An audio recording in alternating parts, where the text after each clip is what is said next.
بسم اللہ الرحمن الرحیم۔ دوستو، آج کا ولاگ ہے فگ ٹری، انجیر کا درخت اور قرآنک ہسٹری کہ انجیر کے درخت میں ہمیں کیا سبق ملتا ہے اور قرآن پاک میں اس کا ذکر کیوں آیا ہے، اس میں غور و فکر کرنے کی کیا بات ہے اور کیا میسج اس سے قرآن پاک کا دینا مقصود ہے۔ تو آج ڈسکشن اسی انجیر کے درخت پر ہوگی۔ میں امید کرتا ہوں کہ یہ ویڈیو آپ کو انشاءاللہ اللہ کے فضل و کرم سے مفید ثابت ہوگی اور کچھ نہ کچھ اس ویڈیو میں آپ کو کام کی باتیں، نالج والی باتیں اور حقیقت پر پہنچنے کے لیے کوئی نہ کوئی راستہ ضرور ملے گا۔ دوستو، والتین والزیتون وطور سینین وہذا البلد الامین، اس صورت میں جو سورت 3 ہے، جو انجیر کے نام سے ہی جانی اور پہچانی جاتی ہے، 3 عربی میں فگ، انگلش میں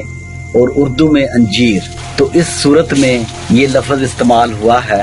اگر اس پر غور و فکر کیا جائے تو پتہ چلتا ہے کہ اللہ پاک اس میں میسج دینا چاہتے ہیں آپ صلی اللہ علیہ وسلم کے تھرو پوری کائنات کو، کہ آپ صلی اللہ علیہ وسلم نے جو کوشش شروع کی ہے، جو جدوجہد شروع کی ہے، یہ کوئی نئی نہیں۔ اس سے پہلے بھی انبیاء کرام آئے اور انہوں نے بھی اپنے اپنے وقتوں میں یہ جدوجہد شروع کی اور حق و باطل کے خلاف ڈٹ کر کھڑے ہو گئے۔ سب سے پہلے یہ آواز 3 کی وادیوں سے اٹھی۔ جو علاقہ فگ کا بنتا ہے وہ یہ فلسطین، اردن، شام، مصر کا علاقہ ہے، جہاں پر سب سے پہلے نوح علیہ السلام نے باطل کے خلاف یہ آواز بلند کی۔ Fig refer to Mount Jude, جہاں پر نوح علیہ السلام کی کشتی جا کر رکی۔ ہسٹری میں، تاریخ میں آپ اس کو دیکھ سکتے ہیں، پڑھ سکتے ہیں کہ طوفان نوح جب آیا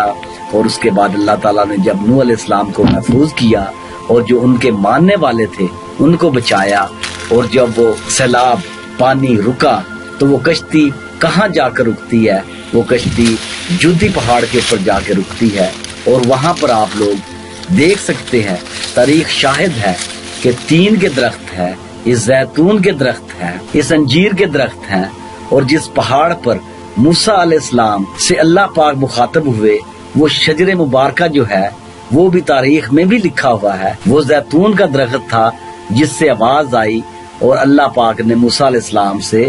ہم کلامی کی۔ اور پھر اس کے بعد عیسیٰ علیہ السلام جو فلسطین کی طرف، بنی اسرائیل کی طرف نبی بنا کر بھیجے گئے، وہ بھی اسی علاقے میں آئے، اور وہاں پہ بھی زیتون، انجیر کے درخت ملتے ہیں، پائے جاتے ہیں۔ تو عیسیٰ علیہ السلام، جنہیں کرسچن دنیا جیسس بھی کہتی ہے، تو وہ اس فلسطین کے علاقے میں اپنی قوم کی طرف، یعنی فلسطین میں اس قوم کی طرف نبی بنا کر بھیجے، اور وہ قوم بھی حکمرانوں کے ظلم و ستم سہ رہی تھی، اور حضرت عیسیٰ علیہ السلام نے حق کا پرچم بلند کیا، نوح علیہ السلام نے حق کا پرچم بلند کیا۔ پھر نوح علیہ السلام کے واقعات سے تاریخ بڑی پڑی ہے کہ یہ ڈیڈ سی، یہاں پر نوح علیہ السلام کی قوم جب اپنی حرکتوں سے باز نہ آئی، انہیں عذاب دیا گیا اور اس پوری بستی کو الٹ دیا گیا جو آج ڈیڈ سی کے نام سے مشہور ہے، اور تاریخ میں اس کے اوپر ریسرچ ہو چکی ہے۔ اس کے بعد ایک پہاڑی جو اسی ڈیڈ سی کے ساتھ ہے، جو ایک مورتی نظر آتی ہے ہمیں، اور بتایا یہ جاتا ہے، قرآن میں یہ ہے کہ ان کی بیوی نافرمانوں میں سے تھی اور وہ ماننے والوں میں نہیں تھی، اور وہ کفار کو، یعنی جو نوح علیہ السلام کے مخالفین تھے، ان کو خبریں دیتی تھی، اور پھر ایک پتھر اسے آ کے لگا اور اللہ پاک نے اس پہاڑ پر اسے پتھر ہی بنا دیا، جس پر آج دنیا کے ریسرچر آتے ہیں، دیکھتے ہیں، تحقیق کرتے ہیں کہ یہ ہو بہو انسانی صورت ہے۔ تو اس کے بعد اس میں ذکر مکہ کا ہوتا ہے، جہاں پر آپ صلی اللہ علیہ وسلم نے حق کی آواز بلند کی۔ تو آپ صلی اللہ علیہ وسلم کو یہ میسج دیا جا رہا ہے کہ اے نبی صلی اللہ علیہ وسلم، یہ جو مخالفین، آپ کے مخالف کھڑے ہو گئے ہیں، یہ کوئی نئی بات نہیں۔ یہی حق کی بات جب کوہ طور سے، طور سینین سے، اور جہاں پر زیتون ہے، جہاں پر عیسیٰ علیہ السلام آئے، جہاں پر موسیٰ علیہ السلام آئے، جہاں پر نوح علیہ السلام آئے، جب انہوں نے باطل کے خلاف حق کا پرچم بلند کیا، تو یہی کچھ وہاں بھی ہوا، اور وہاں بھی جو مذہبی طبقہ تھا، جو حکمران تھے، جو طاقتور تھے، جو سرمایہ کار تھے، ان کے خلاف ہو گئے، اور پھر اللہ پاک نے انہیں سرخرو کیا۔ آج تاریخ میں ان حکمرانوں کا، ان ظالموں کا ہمیں صرف نام ملتا ہے، لیکن استقامت دوام اللہ پاک نے حق کو دی۔ آج بھی نوح علیہ السلام کی کوششیں، حضرت عیسیٰ علیہ السلام کی کوششیں،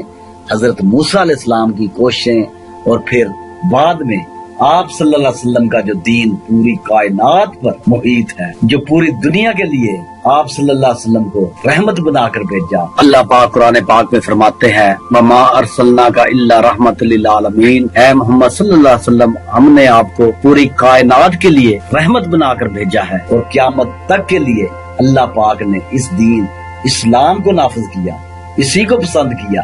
اب فیصلے اس دین کے مطابق ہوں گے۔ جو اس اسلام کو سمجھے گا، جو اس پر کار بند ہوگا، جو اس کی حقیقتوں کو جانے گا، جو اس کو مانے گا، جو آپ صلی اللہ علیہ وسلم پر ایمان لائے گا، اسی کے عمل، نیکیاں اور اچھے کام قبول کیے جائیں گے۔ اور یہ اللہ پاک نے حد فیصل کھینچ دی ہے کہ اب روشنی اس قرآن پاک میں ہے، ہدایت اس قرآن پاک میں ہے، دین وہ جو